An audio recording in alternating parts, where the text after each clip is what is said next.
Seperti inilah komentar fans Pink Spiders. Hari ini Kim Yeon Kong benar-benar tampil luar biasa di momen-momen penting. Jika harus menyerang, ia menyerang dengan baik. Jika harus bertahan, ia juga bertahan dengan sangat baik. Memang ada beberapa kesalahan, tetapi sebagai kapten, ia menjalankan perannya dengan sangat baik. Tolong belikan sesuatu yang enak untuk Kim Yeon Kong dan berikan pijatan juga agar dia bisa tampil baik di pertandingan kedua nanti. Kemenangan di pertandingan pertama hari ini sangat penting bagi kedua tim, tetapi beruntung Hankook berhasil menang, sehingga mereka bisa mempersiapkan pertandingan kedua dengan lebih nyaman.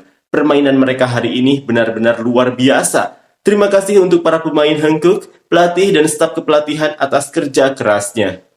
Karena Cheong Kwan-chang melakukan banyak kesalahan, tim jadi runtuh. Jika melihat set kedua Hankook sekarang sulit untuk mengambil taruhan untuk menang. Dibandingkan dengan Kim Yeon Kong, stamina Mega terlalu lemah, jadi Cheong Kwan-chang tidak bisa menang. Pertandingan hari ini ditentukan oleh perbedaan kelas antara Choi Eun-ji dan Pyo Seung-ju. Mega selalu terlihat jelas ingin mengalahkan Kim Yeon Kong, tapi malah punya ambisi yang tidak perlu. Bahkan, jika bermain seperti biasa pun, belum tentu menang. Mega coba tenangkan diri, meskipun sulit, tetaplah mencoba. Mencapai final itu juga bagian dari kemampuan. Siapa yang menyalahkan Cheong Kwan-chang? Hentikan komentar seandainya. Para pemain sudah berjuang habis-habisan, mari kita hanya mendukung mereka.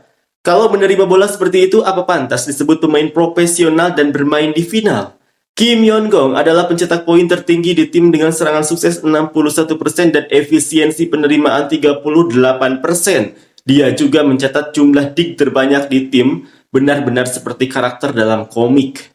Mega akan kehilangan mentalnya jika hanya bisa diblok 2-3 kali saja. Hankook memang sudah membaca Mega dengan baik sejak musim reguler.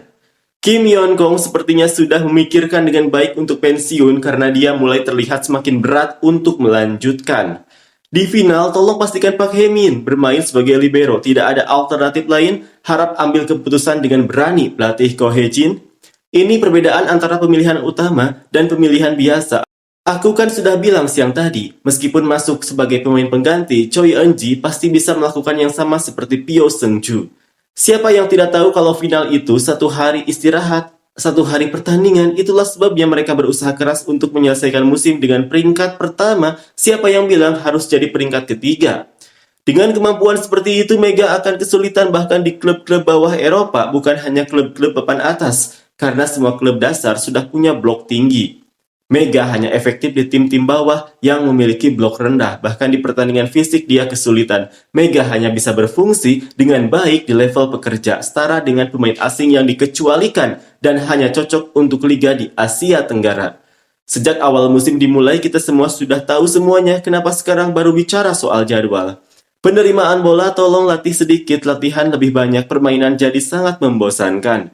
Jika ada yang bilang Mega bisa sukses di Liga Eropa, itu hanya omongan orang-orang yang terbuai nasionalisme Indonesia. Jika dia punya blok tinggi, dia tidak bisa mengeluarkan kekuatan maksimal, ditambah lagi stamina yang lemah.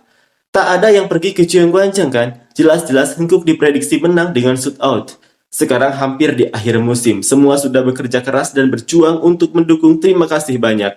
Playoff volley benar-benar membosankan. Kenapa semua tim sepertinya sama saja, hanya 3 tim besar yang bersaing?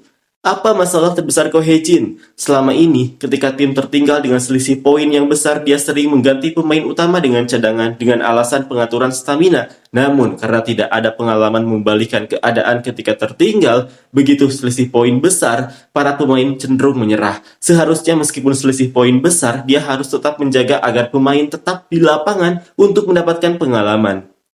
Tahun lalu di final, Kim Yeon Kong harus mengurus semuanya sendirian. Rasanya kasihan melihatnya, tapi tahun ini ada banyak rekan yang mendukungnya, jadi lebih meyakinkan ayo menang Hankook. Tapi kalau Hankook mau mengangkat trofi juara di kandang sendiri, mereka harus kalah 2 kali di Daejeon kan? Tapi kayaknya nggak ada waktu buat itu ya.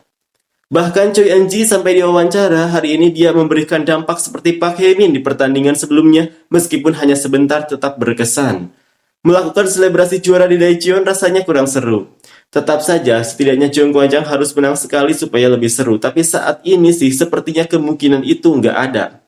Benar tahun ini, biarkan Kim Yeon Kong pensiun dengan indah setelah meraih juara. Dan untuk Jung Kwan-jang, mari pastikan Mega dan Buki bisa diperlakukan dengan baik agar bersama-sama memenangkan musim depan. Dari sisi perusahaan, pastikan Mega diberikan insentif agar tetap bertahan, tapi kalau bisa lebih baik kalau itu adalah pertandingan 3-2. Tidak ada kemungkinan Kim Yeon Kong akan jatuh, tapi kita harus berharap bahwa Jung Yoon Joo yang akan jatuh. Apakah Kim Yeon Kong yang pertama kali akan kelelahan atau Jung Kwan-jang yang memiliki stamina lemah, Mega dan Buki, serta Yim Hae-sun yang masih terpengaruh cedera? Bukankah hasilnya sudah jelas? Meskipun Kim Yeon Kong kelelahan, Hankuk tidak akan kalah dari Jung Kwan-jang karena ada Jung Yoon Joo, Tutku, dan Peach. Untuk final sebenarnya kurang seru. Semoga pertandingan yang tersisa lebih menarik daripada hari ini. Terima kasih kepada para pemain dari kedua tim dan para penggemar. Sampai bertemu di pertandingan kedua.